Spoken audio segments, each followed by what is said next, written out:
Okay, hey, welcome to Synth Seeker. My name is Luke. Today we're talking about bass patch, basically. We're going to do deconstruction of what I call just the Roland bass pluck sound. Roland, there's a lot of classic sounds. This is the one that I always associate with Roland.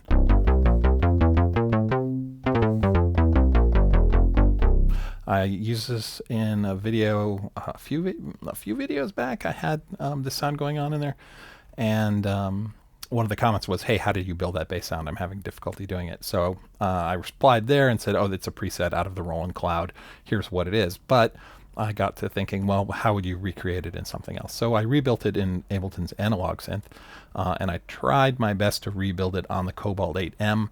I didn't put a lot of effort into it, but I'm going to just deconstruct those and show you both how the Roland patch works, how I set it up in Ableton in the analog, and then we'll walk through the Cobalt 8 settings just super quick. More of a demo there than really a deconstruction, but it's not a hard patch to make. And it's definitely canonical. It's good for these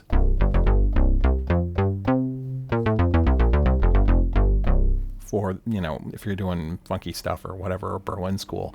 But I like using it because it's really iconic in this sort of 80's tone. So let's take it apart. So I'm using the Roland Cloud Xenology synth. That's what I used in the original video. It's the Polyhex bass preset. It comes out of the communication bass expansion. If you don't use Roland Cloud, it's probably the most cost-effective way to get like the bulk of all Roland synth sounds, because all the Roland synths these days, for the most part, are not analog anymore or partially analog, but they all have the same sort of digital engine in them, be it the Xenology engine, the Zencore stuff. And the Cloud is, I think, $10 US per month for the Pro version, which gets you like everything and full editing capabilities. So, if you want Roland stuff, you can go buy a Jupiter X, but all it's going to do is actually just have you load sounds from the Roland Cloud into the Jupiter X, right? So I understand control surfaces are important. Physical knobs are important. I'm a big believer in analog, human analog physical knobs.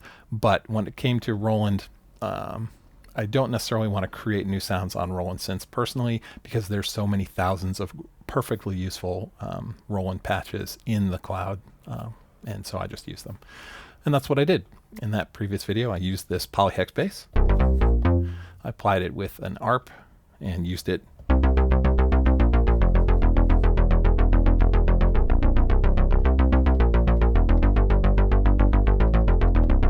all right. And someone asked, hey, how do you build that? Well, let's take it apart real quick. It's made up of two oscillators, basically. Roland calls them partials. They're sort of, Roland does its own thing. But basically, if you take, let me isolate it. We take the first one. Let me turn off that ARP. It's just a sawtooth wave.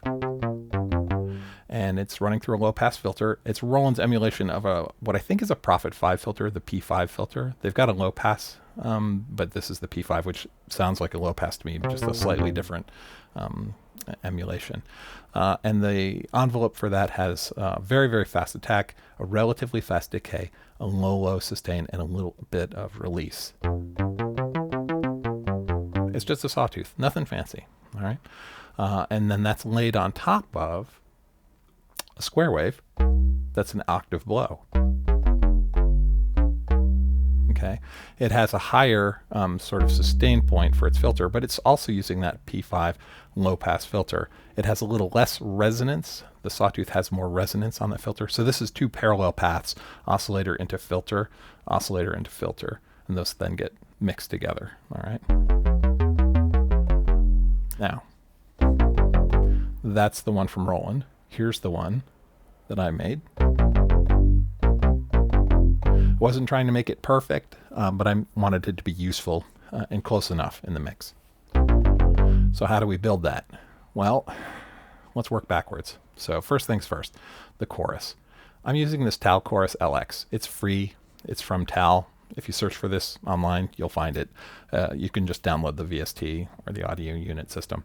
It emulates both of the Roland chorus, well, both chorus circuits, and you could turn them both on at the same time, which you could do on the synths as well. It's really nice. It doesn't consume a lot of CPU. I like it. So I slap that on the end of the chain. That gives us our Roland chorus sound. Now I load up an analog, all right, and I set the analog. Sorry, let's get to that. Here we go. I set the routing on the analog so that each oscillator goes through its own filter. So oscillator 1 goes through oscillator 2. Oscillator 1 goes through filter 1. Oscillator 2 goes through filter 2. They have their own amps, and then they get mixed together at the end. Okay.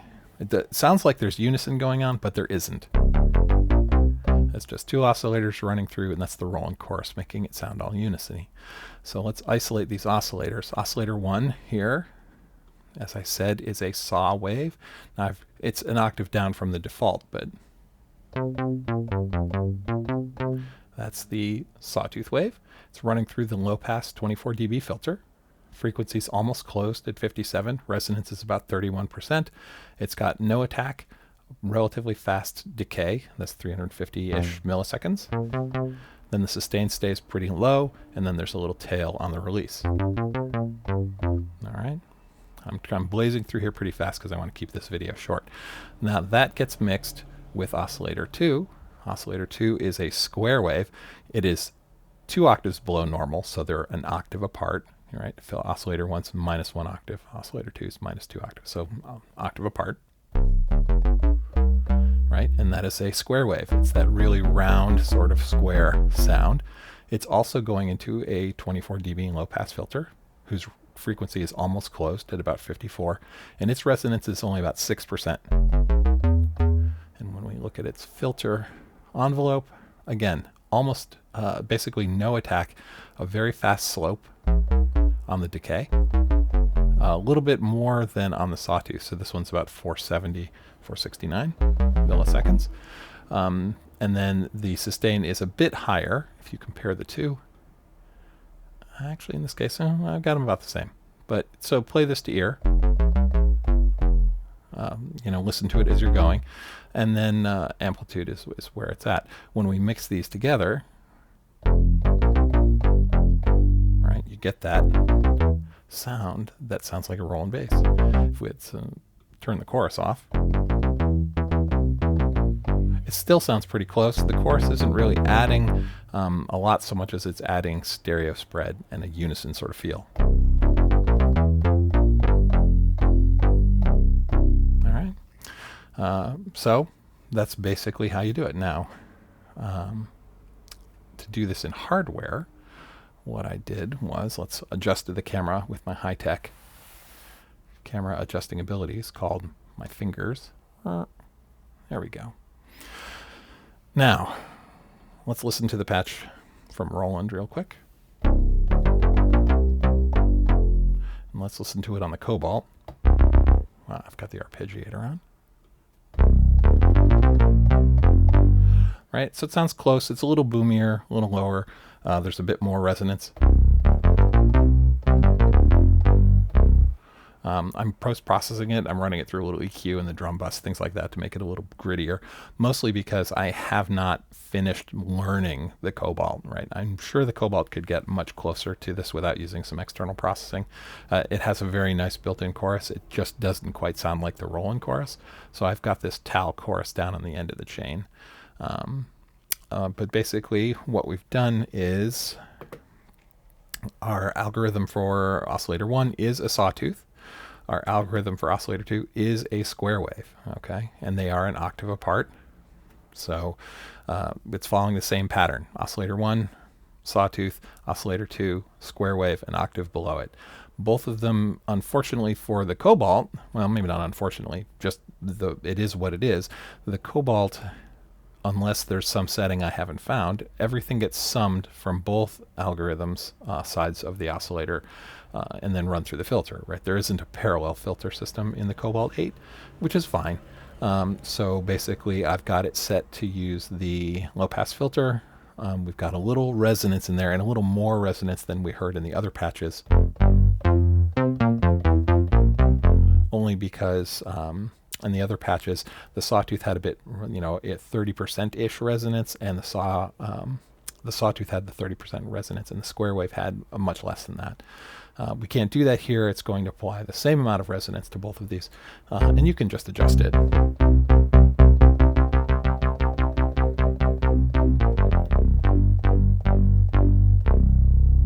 Right, and it's to taste, right? Because when you get this into the mix, it's going to sound fine one way or the other.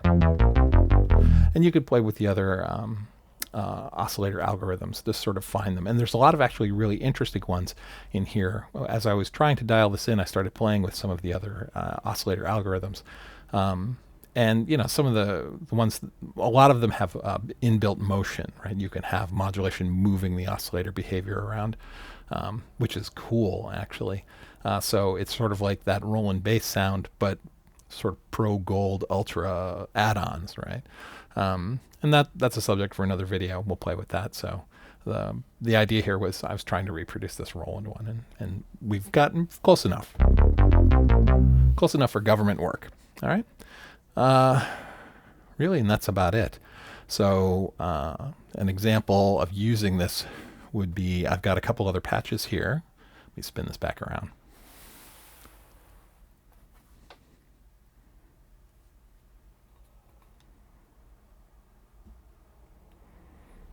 All right, we're back. So I've got the sounds installed here. I'm just going to use the Ableton one. Turn the oscillator back on, or the arpeggiator, I should say. And I've got a couple patches.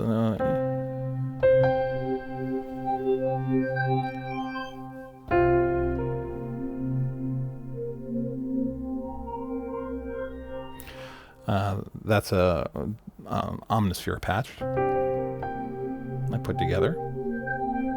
It's a combination of a couple different patches in Omnisphere that I tweaked. One of them is called Galactic Love Piano, and the other one's this sort of rising, you can hear that rising sort of glassy.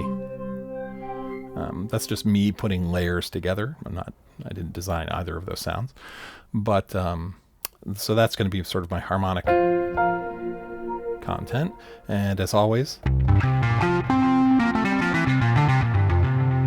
love that Rick bass. And we'll have some rhythm running here. And what we want to do is just drop a little metronome. Sorry about that. I'll kill it in a second. Let's bring that down a bit.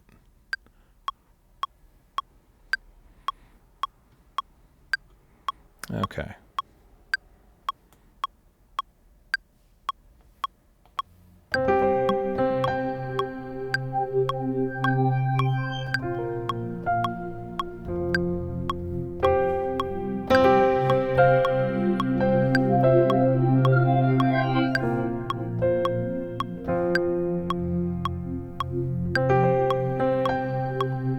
Alright, so that's running in a loop.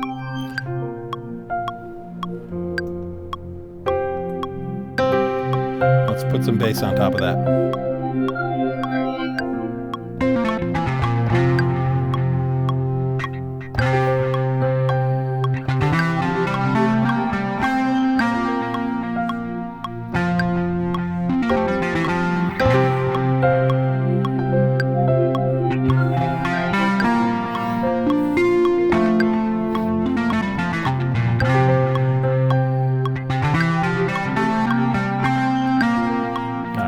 Fix my timing with a little quantize, and we'll bring some rhythm in,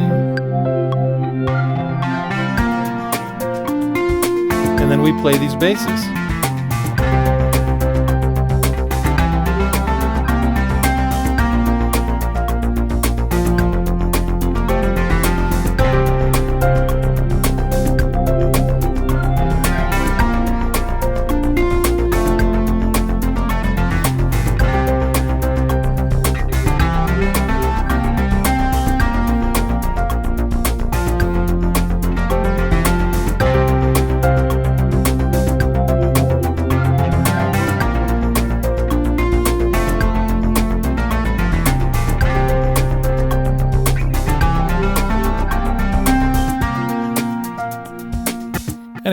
So we're not going to do a jam. That's just me making some noise with the Roland bass. I hope that's helpful for you guys. And if you can recreate that sound, or you can certainly just go get it out of the Roland Cloud. Polyhex out of the communication bass library. But build it yourself. Sawtooth on top of a square wave, an octave below it. Close those filters down real fast, low pass, dB24. A little resonance on the sawtooth, a little less resonance, but still present on the square wave. And have fun with it. And thanks a lot. As always, you've been watching Synth Seeker. Have a great week.